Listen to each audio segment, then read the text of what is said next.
राधे राधे, राम राम।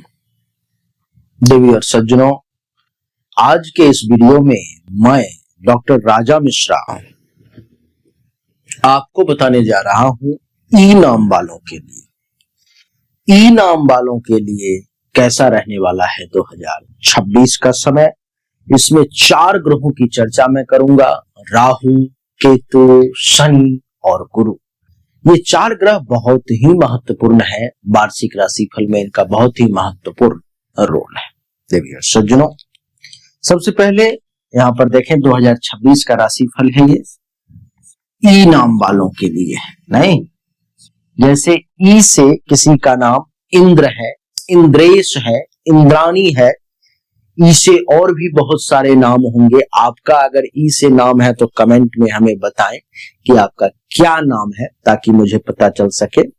आप अगर ई नाम वाले हैं तो वीडियो को अभी लाइक कर दें, ताकि मैं समझ सकूं कि आप ही ने इस वीडियो को देखा है। नहीं, 4 ग्रहों की चर्चा है। राहु जो है सो माया है, केतु मोक्ष है, शनि कर्म का फल है और देव गुरु बृहस्पति ज्ञान है। और जिसके पास में ज्ञान होगा उसके पास में लक्ष्मी आएगी, जिसके पास में सरस्वती होगा वहां लक्ष्मी को आना पड़ेगा। नहीं, तो इन 4 ग्रहों की क्या होगी कहानी, ये 4 ग्रह आपको किस प्रकार से अच्छे बुरे रिजल्ट देंगे, आज के इस वीडियो में मैं आपको यही बताने वाला हूं। देवी और सज्जन, और 4 ग्रहों का ज्यादा कुछ नहीं, 5-5 पॉइंट बताऊंगा जो आप आसानी से समझ जाएंगे। सबसे पहले शनिदेव को ही समझते हैं। शनिदेव जो है सो ये छोटा सा एक कुंडली मैंने बना दिया है ताकि आपको समझने में आसानी हो। शनिदेव आपके कुंडली के एकादश भाव में यहां पर में विराजमान रहेंगे। शनि इस वर्ष आपको लाभ, आय, लक्ष्य और नेटवर्किंग को सक्रिय करने का प्रयास करेंगे। क्या होंगे इसके 5 मुख्य प्रभाव? तो सबसे पहला, आर्थिक लाभ में वृद्धि होगी। नई आय के स्रोत आपके लिए बनेंगे। आमदनी कहीं न कहीं से विशेष तौर पर में होने वाला है। पुराने अटके हुए काम फिर से वापस होने लगेंगे। पुराने अटके हुए काम ही नहीं, पुराने अटके हुए पैसे फिर से आपको मिलने के योग बन रहे हैं। कैरियर में प्रमोशन या सम्मान मिलने की संभावना मैं देख पा रहा हूं। बड़े भाई और दोस्तों का सहयोग भी बढ़ता हुआ प्रतीत हो रहा है। परिश्रम अधिक रहेगा, लेकिन परिणाम बेहद सकारात्मक आपको मिलने जा रहे हैं। दूसरा, देवगुरु बृहस्पति के बारे में अगर चर्चा करूं, जो कि ज्ञान के कारक हैं देवी और सज्जनों, तो ये कुंडली के द्वितीय भाव में यहां पर में 2 जून तक रहेंगे। उसके बाद उच्च के हो जाएंगे। तो 2 जून तक द्वितीय भाव में, यानी कि धन, वाणी और परिवार के भाव में क्या होगा परिणाम? सबसे पहला, धन संचय में वृद्धि, पैसा बहुत जमा कर पाओगे आप। परिवार में सौहार्द और खुशी आपको महसूस होगी। वाणी मधुर होने से समाज में आपको विशेष सम्मान मिलने के योग जो है सो बन रहे हैं। आपकी सेविंग बढ़ेगी और खर्च नियंत्रित करने का भी ये समय रहेगा।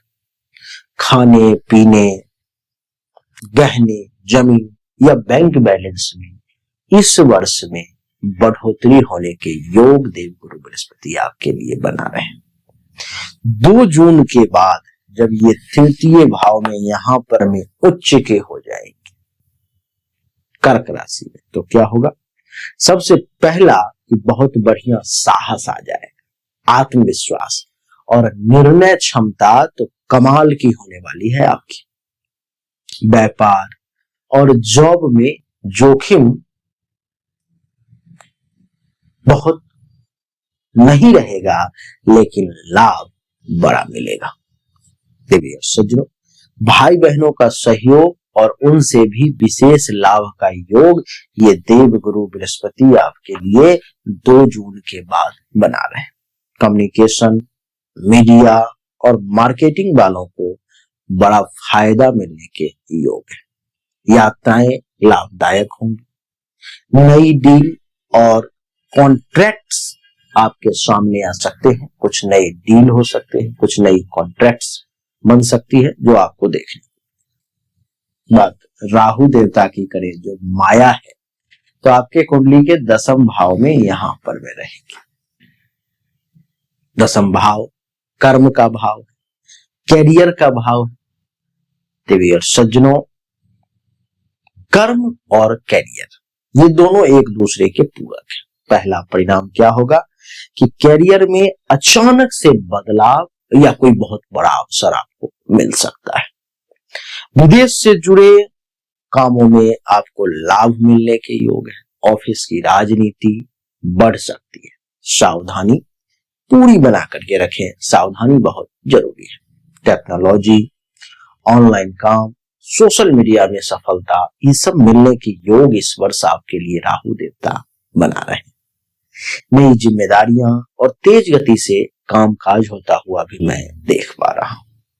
बात अगर केतु की करूं जो मोक्ष के कारक, विछोह के कारक है, जो चतुर्थ भाव में है, अर्थात यहां पर क्या होगा, घर, परिवार, प्रॉपर्टी, मन का भाव होता है चौथा। इसके पहले प्रभाव ये होंगे कि मन थोड़ा एकांत प्रिय हो सकता है। घर बदलने, प्रॉपर्टी खरीदने का भी योग बन रहा है। माता के स्वास्थ्य का ध्यान रखना अति आवश्यक है। घर के वातावरण में थोड़ा उतार चढ़ाव भी देखने को मिल सकता है। आध्यात्मिकता आपकी बढ़ेगी, मन शांति खोजेगा। इस समय में शांति की तरफ मन का झुकाव होगा और ईश्वर पर विश्वास आपका बढ़ने के योग है। मैं अगर ओवरऑल बात करूं कि इन चारों ग्रहों को लेकर के क्या देंगे आपको, कैरियर और धन दोनों में बड़े लाभ के योग है। जून के बाद समय और भी बेहतर हो जाएगा। उत्साह, साहस और प्रगति का वर्ष है ये। परिवार और मानसिक शांति में थोड़ी चुनौती देखने को मिलेगी, पर आर्थिक सफलता आपको निश्चित तौर पर मिलेगी। प्रॉपर्टी, गाड़ी या घर से जुड़े निर्णय साल के दूसरे भाग में यानी कि 2 जून के बाद विशेष अच्छे तौर पर में आप ले पाएंगे। देवी सज्जनों, स्वास्थ्य की बात करूं तो स्वास्थ्य के मामले में भी समय ठीक ठाक ही है, ज्यादा परेशानी नहीं है। प्रेम संबंध भी अच्छा चलेगा, वैवाहिक जीवन ठीक रहेंगे। बिजनेस व्यापार में भी ग्रोथ ही मैं देख रहा हूं।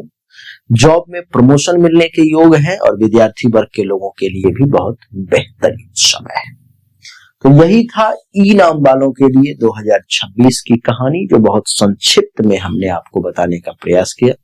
निश्चित तौर पर मैं आपको समझ में आ गया होगा। अगर आपको समझ में आया तो आप इस वीडियो को लाइक कर दे, मुझे बड़ी प्रसन्नता होगी। ई से आपका क्या नाम है कमेंट में जरूर लिख करके बताएं, मुझे और खुशी होगी। चैनल को सब्सक्राइब करें, इसके बेल आइकन के बटन को दबाएं। राधे राधे, राम राम। हमने अभी तक आपको जो भी जानकारी दी ये 100% सत्य नहीं है।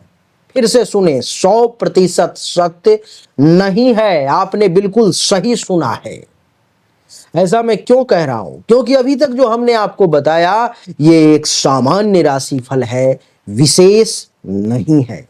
विशेष जानकारी, 100% एक्यूरेट जानकारी तो आपको तभी मिल सकती है जब पर्सनली आपके जन्म कुंडली की जांच की जाए, पर्सनली आपके हाथ की रेखा को देखा जाए, तभी तो सिर्फ आपके बारे में सही जानकारी आपको प्राप्त होगी। और जब वो जानकारी प्राप्त होगी तो वो 100% एक्यूरेट होगी।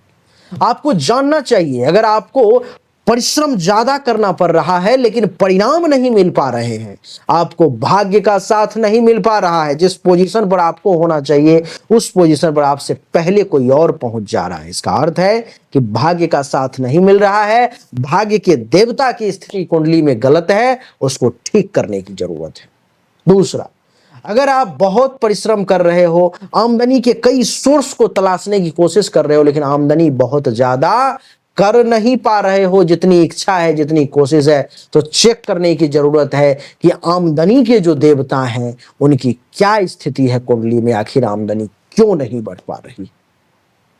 अगर आप पैसा तो कमा रहे हो लेकिन बचत नहीं कर पा रहे हो, लाख प्रयास करते हो लेकिन फिर भी कितना भी पैसा कमा लूं, कितनी भी कोशिश कर लूं, बचत नहीं हो पा रहा है, तो आपको चेक करने की जरूरत है कि जन्म कुंडली में जो धन धान्य संपत्ति के बचत की देवता है, जो बैंक बैलेंस के देवता है, उनकी क्या स्थिति है, क्यों ऐसा हो पा रहा है। लेकिन इन सब को चेक करने के लिए पर्सनल आपकी जन्म कुंडली की जांच करनी पड़ेगी, तभी जाकर के वो पता लग पाएगा। देवियों सज्जनों, चाहे कोई बीमारी है जो आपको बहुत परेशान कर रहा है, बहुत परेशान कर रहा है, आप ठीक नहीं हो पा रहे हो, चाहे आपका विवाह नहीं हो रहा, वैवाहिक जीवन में अथवा परेशानी आ रही है, मामला तलाक तक पहुंच गया है या विवाह हो ही नहीं पा रहा है, जिस काम को करने की कोशिश कर रहे हो हर काम में रुकावट आ रहा है, जमीन मकान गाड़ी चाह रहे हो लेकिन हो नहीं पा रहा है, तो इन सभी शंकाओं का समाधान जन्म कुंडली देखने के बाद ही मैं आपको दे सकता हूं। उसके लिए सामने दिए गए नंबर पर में अपनी जन्म तारीख, जन्म समय, जन्म स्थान, दोनों हाथ के हथेली का फोटो अवश्य भेजें। जो शुल्क है जमा करें, इंतजार करें, आपको जानकारी अवश्य मिलेगी। अच्छा लगा तो वीडियो को लाइक करें, शेयर करें, चैनल को सब्सक्राइब करके इसके बेल आइकन के बटन को दबा दें। राधे राधे, राम राम।